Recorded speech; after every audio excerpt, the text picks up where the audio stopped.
Welcome back. तो चलिए अब आपको कोड का ओवरव्यू दे देता हूँ।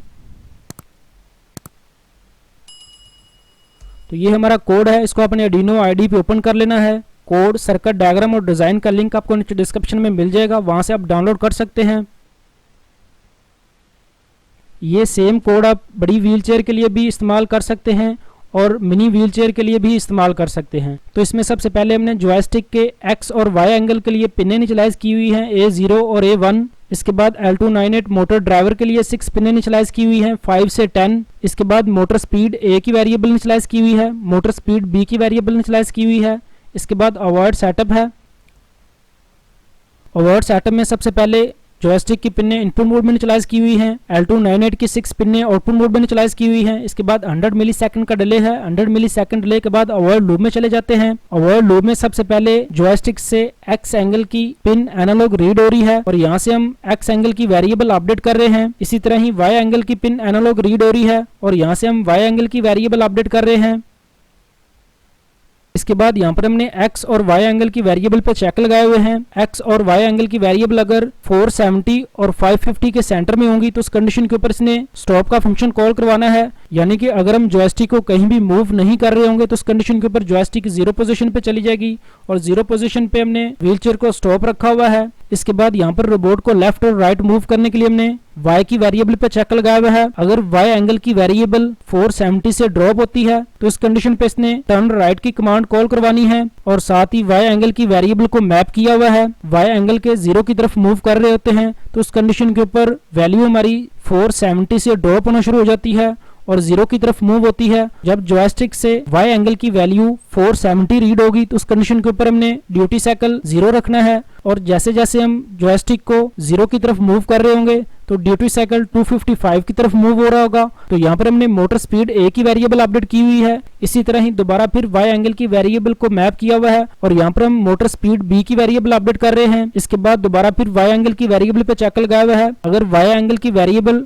550 से ओवर होती है तो उस कंडीशन के ऊपर हमने व्हीलचेयर को टर्न राइट मूव करना है और यहाँ पे भी हमने y एंगल की वेरिएबल को मैप किया हुआ है। जब हम y एंगल की वेरिएबल को 550 से 1023 की तरफ मूव कर रहे होते हैं तो उस कंडीशन के ऊपर हमने यहाँ पर 0 से 255 की वैल्यू मैप की हुई है। जब y एंगल की वेरिएबल 550 की इक्वल होती है तो उस कंडीशन के ऊपर जो हम वैल्यू मैप कर रहे होते हैं वो 0 होती है और जैसे जैसे हम 1023 की तरफ मूव कर रहे होते हैं वैसे वैसे मैप की हुई वैल्यू 255 की तरफ मूव हो रही होती है। यहाँ पर हम मोटर स्पीड A की वेरिएबल अपडेट कर रहे हैं और इसी तरह ही दोबारा फिर y एंगल की वेरिएबल को मैप किया हुआ है और यहाँ पर हम मोटर स्पीड B की वेरिएबल अपडेट कर रहे हैं। इसके बाद व्हीलचेयर को फॉरवर्ड और बैकवर्ड मूव करने के लिए एक्स एंगल की वेरिएबल पे चेक लगाए हुए हैं। अगर एक्स एंगल की वेरिएबल 470 से ड्रॉप होती है तो उस कंडीशन के ऊपर व्हीलचेयर हमारी फॉरवर्ड मूव होगी। इसके बाद अगर एक्स एंगल की वेरिएबल 550 से अबव होती है तो उस कंडीशन के ऊपर व्हीलचेयर हमारी बैकवर्ड मूव होगी। इसके बाद यहाँ पर हमने एक्स एंगल की वेरिएबल को मैप किया हुआ है 470 से 0 की तरफ जाते हुए 255 में मैप किया हुआ है और यहाँ पर हम मोटर स्पीड A की वेरिएबल अपडेट कर रहे हैं। इसके बाद दोबारा फिर एक्स एंगल की वेरिएबल को मैप किया हुआ है और यहाँ पर हम मोटर स्पीड B की वेरिएबल अपडेट कर रहे हैं। इसके बाद दोबारा फिर एक्स एंगल की वेरिएबल पे चेक लगाया हुआ है। अगर एक्स एंगल की वेरिएबल 550 से ओवर होती है तो उस कंडीशन के ऊपर हमने एक्स एंगल की वेरिएबल को दोबारा फिर मैप किया हुआ है जो कि 550 से 1023 के दरमियान इसने 0 से 255 की वैल्यू मैप करनी है और यहाँ पर भी हम मोटर स्पीड A की वेरिएबल अपडेट कर रहे हैं और मोटर स्पीड B की वेरिएबल अपडेट कर रहे हैं।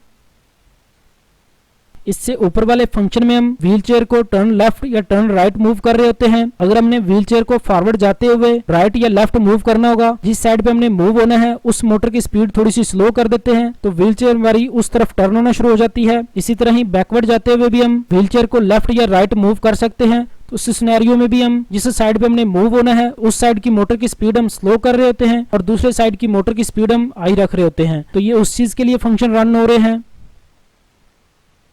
इसके बाद यहाँ पर हम दोनों मोटरों की अनेबल की पिनों पे स्पीड की वेरिएबल राइट की हुई है। इसके बाद 10 मिली सेकंड का डिले है। 10 मिली सेकंड डिले पे ये लूप रन होता रहता है।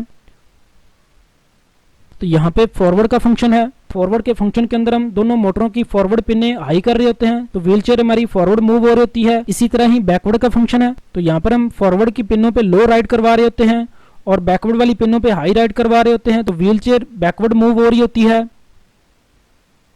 इसके बाद टर्न राइट का फंक्शन है।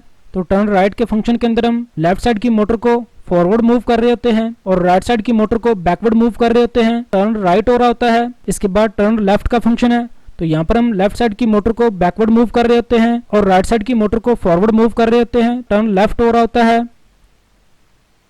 इसके बाद स्टॉप का फंक्शन है, तो यहाँ पर हम दोनों मोटरों की क्लॉकवाइज और एंटी क्लॉकवाइज की पिनों पे लो राइट करवा रहे होते हैं, तो व्हीलचेयर हमारी स्टॉप हो रही होती है।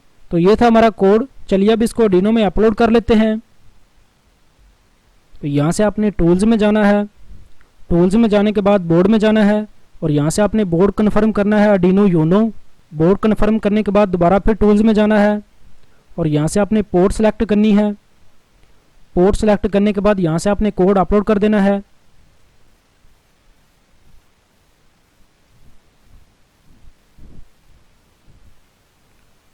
Done uploading. कोड हमारा अपलोड हो गया हुआ है। तो चलिए अब आपको हार्डवेयर का ओवरव्यू दे देता हूँ।